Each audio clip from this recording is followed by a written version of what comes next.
મૈયા કી બગિયા અમરકંટક અહીંયાથી તટ પરિવર્તન થાય છે। પરિક્રમાવાસીઓ ઉત્તર તટ પરથી આવીને અહીંયા પૂજા કરીને દક્ષિણ તટ ઉપર જાય છે। પરિક્રમાવાસીઓ માટે ઉત્તર તટ અને દક્ષિણ તટ એ મુજબ ચાલવું ફરજિયાત હોય છે। અહીંયા બંને તટ જુદા પડતા હોય છે, પરંતુ એક જ સ્થળ ઉપર આવેલા હોવાના કારણે વચ્ચે આ પ્રકારની એક રેખા દોરવામાં આવેલી છે। હવે તો એ ટાઇલ્સથી પાકી કરી દેવામાં આવેલી છે।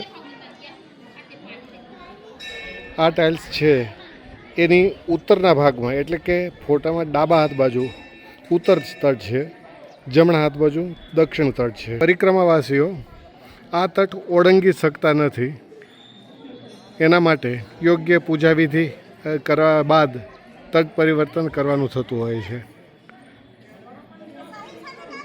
દક્ષિણ તટ પરથી માં નર્મદાના ઉદ્ગમ સ્થાન અમરકંટકના દર્શન કરીએ છીએ આપણે।